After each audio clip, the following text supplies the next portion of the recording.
की स्क्रीन को थोड़ा आप साफ कर लो, रुमाल से, कपड़े से, किसी रुमाल या कपड़े से कैमरे को साफ कर लो। उसको बोलो वॉकी टॉकी अगर पाइप के पास ला सकते हो तो।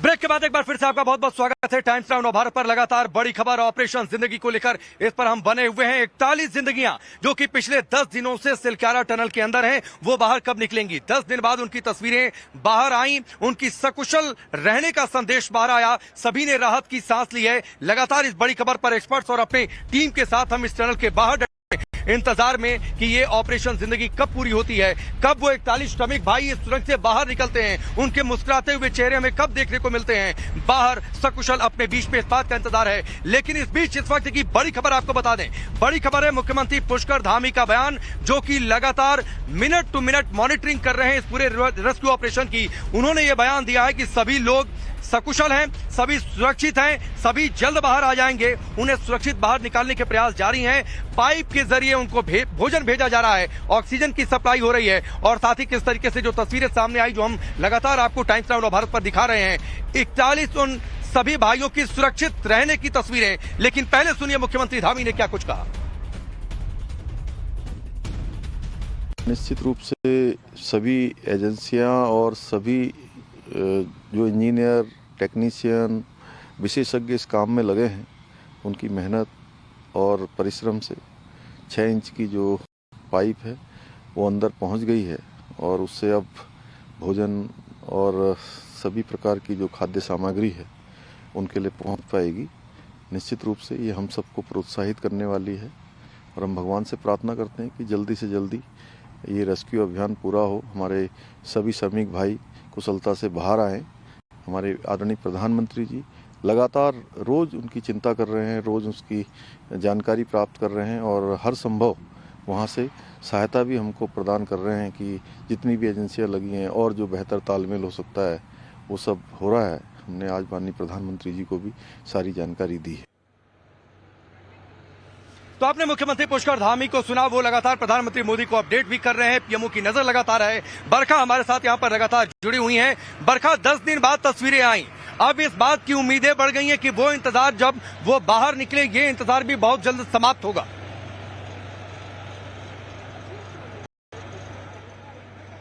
बिल्कुल राकेश, अब ये इंतजार किया जा रहा है कि ये जो इतना लंबा वक्त बीत गया है, अब बस ये आखिरी होगा और ज्यादा इंतजार नहीं करना होगा, क्योंकि देखिए बहुत बड़ा वक्त है ये। अगर हम इन मजदूरों की बात करते हैं 41 जो अंदर फंसे हुए, उनके लिए 10 दिनों का वक्त आप समझिए ना। आपने धूप देखी है, ना रोशनी देखी है, ना आपको ये पता है कब आपको सोना है, कब उठना है, ना वक्त का अंदाजा, ना कुछ। तो ये अपने आप में बहुत चिंता का सबब था यहाँ पर। लेकिन देखिए प्रयास किए गए थे, प्रयासों में देरी हुई है, लेकिन ऐसा हम नहीं कह सकते कि देरी नहीं की गई।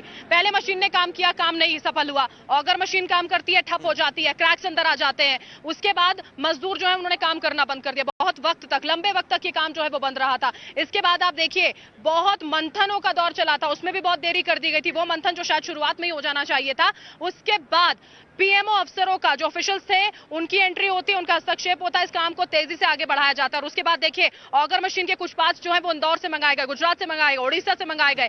वो जो है वो स्पेयर में रखे हुए हैं कि अगर जरूरत पड़ती है तो उनका इस्तेमाल किया जाएगा। क्योंकि मशीन 22 मीटर तक जब अंदर गई है तो उसके बाद कुछ हार्ड पत्थर है वहां पर। चलिए बरखा, मैं आपको आता हूं इस बात की किस तरीके से रेस्क्यू ऑपरेशन लगातार आगे बढ़ रहा है, इस बात की हम चर्चा कर रहे हैं। और टाइम्स नाउ भारत जिस तरीके से लगातार इस खबर पर लगातार डटा हुआ है, हर अपडेट हम दे रहे हैं, तो जो लोग अंदर फंसे हुए उनका परिवार भी लगातार टाइम्स नाउ भारत देख रहा है। और यही वजह है कि हमारे रिपोर्टर्स के भी लगातार संपर्क में है, उनसे बातचीत कर रहा है। और इस वक्त हमारे साथ अम्मार रिजवी, हमारे रिपोर्टर, हमारे सहयोगी हमारे साथ जुड़ चुके हैं, जिनके साथ सत्यदेव राम मिलन का परिवार है।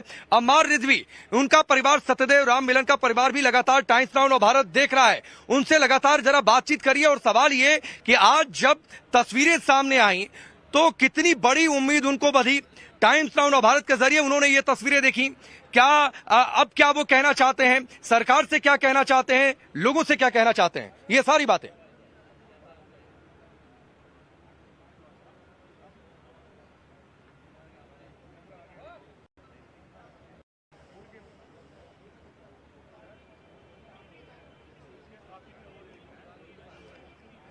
तो चलिए अमार रिजवी से हम बातचीत करते हैं, लेकिन एक बार मैं आपको तस्वीरें दिखाता हूं। सिलक्यारा टनल की ये तस्वीर आप देखिए, जहां से लगातार ये पूरा रेस्क्यू ऑपरेशन अलग अलग मोर्चों पर चल रहा है।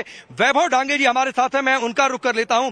वैभव डांगे जी, ये सिलक्यारा पर दो मोर्चों की अगर खासतौर पर बातचीत करूं, एक तो जिस पाइप का जिक्र ब्रेक से पहले हो रहा था, आप बता रहे थे कि ये वायबल है, लेकिन मैं 2015 का जिक्र कर रहा था, कैसे हिमाचल में हादसा हुआ था, तब वर्टिकल ड्रिलिंग के जरिए सतलुज जल विद्युत निगम की टीम ने वहां से 2 श्रमिक भाइयों को सुरक्षित निकाला था। एक बार फिर से आरबीएनएल और सतलुज जल विद्युत निगम को जिम्मा दिया गया है और वो ऊपरी हिस्से में मौजूद है। इस जो टनल का प्रवेश द्वार है, इससे 350 मीटर आगे और 84 मीटर की करीब उन्हें वर्टिकल ड्रिलिंग करनी होगी। तो इन दोनों बातों का विश्लेषण अगर मैं आपसे करना चाहूं, खासतौर पर 2015 के उस हादसे को ध्यान में रखते हुए।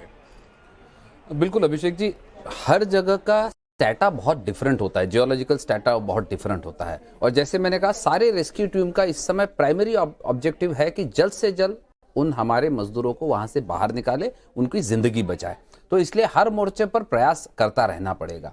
और जैसे आपने भी, आपके एक रिपोर्टर ने भी बताया कि वो अगर मशीन 3 दिन से काम कर रही थी, वहां क्रैक्स डेवलप हुए, सॉलिड रॉक डेवलप पाया गया और उसके कारण अगर मशीन उतना तेजी से काम नहीं कर पा रही थी जितना एक्सपेक्टेड था। तो इसलिए तीनों फ्रंट पर करना पड़ेगा। और आपने 2015 का बिल्कुल मनाली के पास के टनल का बहुत अच्छा उदाहरण आपने दिया। उस समय वर्टिकल ड्रिलिंग के थ्रू ही हमने रेस्क्यू कराया था अपने मजदूरों का। तो ये सारे एफर्ट्स पे काम करना पड़ेगा।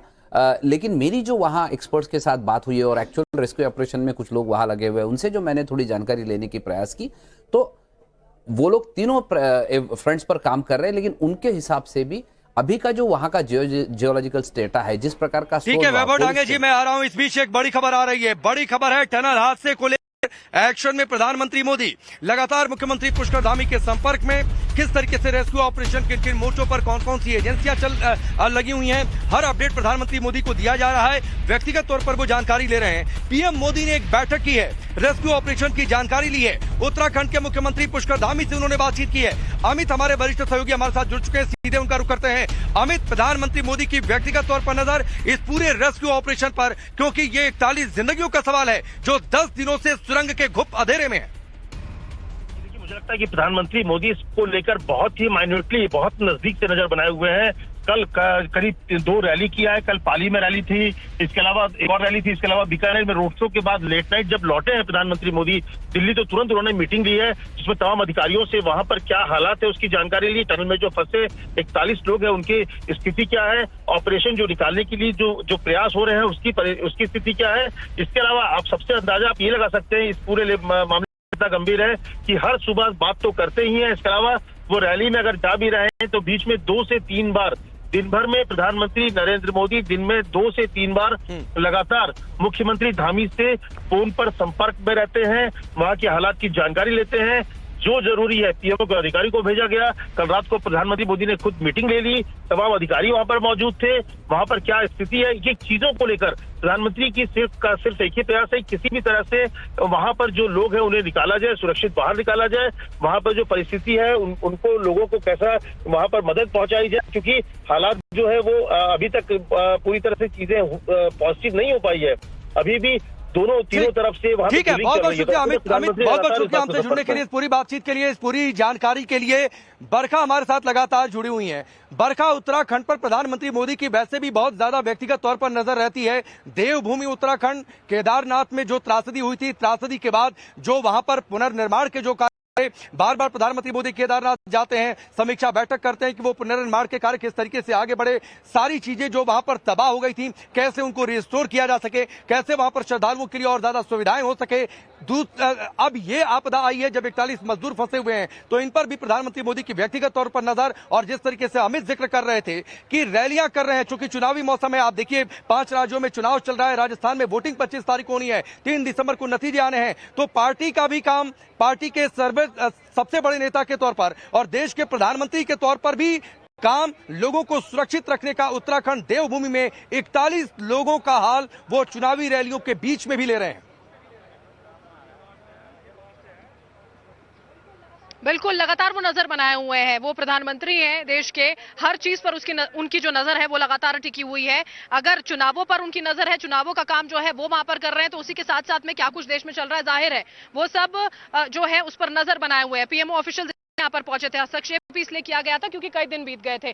इसी वजह से ये पूरा का पूरा मामला उसके बाद जो है थोड़ा फास्टर पेस पर आगे चल पाया है। वरना शायद राकेश, जो हम 10 दिन में आज प्रवेश किए, इतना ज्यादा काम हुआ है, वहां तक मजदूरों तक ये जो कैमरा तक पहुंचा शायद वो भी नहीं हो पाता, ये हम कह सकते हैं। क्योंकि जो शुरुआत है वो तो बहुत पहले ही कर दी गई थी काम की, लेकिन वो अंजाम तक तो नहीं पहुंच पाया। इसके बाद देखिए पीएमओ ऑफिशियल्स ने बाकायदा जो नोडल अफसर थे उनको ये कहा था कि हमको जानकारियां जो है वो वक्त पर दी जानी चाहिए, ताकि हमें पता रहे कि अब तक का ये पूरा का पूरा जो ऑपरेशन है, रेस्क्यू ऑपरेशन, वो कैसे चल रहा है। और प्रधानमंत्री के साथ साथ देखिए, चाहे वो खुद मुख्यमंत्री पुष्कर सिंह धामी हो, वो यहाँ पर पहुंचे थे, उन्होंने यहाँ पर पूरी की पूरी जानकारी ली थी, आश्वस्त किया था। एक बार वो नितिन गडकरी के साथ यहाँ पर पहुंचते हैं और उस वक्त नितिन गडकरी जो केंद्रीय मंत्री है, उन्होंने खुद कहा था कि अब आपको बहुत ज्यादा ठीक है बरखा, चलिए मैं आपके पास आता हूं। इस बीच एक और बड़ी खबर है, बड़ी खबर क्योंकि लगातार खाना भेजा जा रहा है पाइप के जरिए। बहुत जरूरी है कि वो खाना पूरी तरीके से पौष्टिक हो, बहुत जरूरी है कि वो खाना पूरी तरीके से ताजा हो, गर्म हो, क्योंकि जिस तरीके की परिस्थितियों में कई तरीके की साइकोलॉजिकल ऑब्स्ट्रक्शन, जिस किचन को खासतौर पर डेवलप किया गया है टनल में फंसे मजदूरों के लिए, जहां पर खाना बन रहा है, वहां से हमारे सहयोगी अभिषेक सिन्हा की एक रिपोर्ट आपको दिखाते हैं। 41 जिंदगी को बचाने का लगातार प्रयास जारी है। ऐसे में 6 इंच का पाइप आज ड्रिल कर अंदर भेज भी दिया गया है।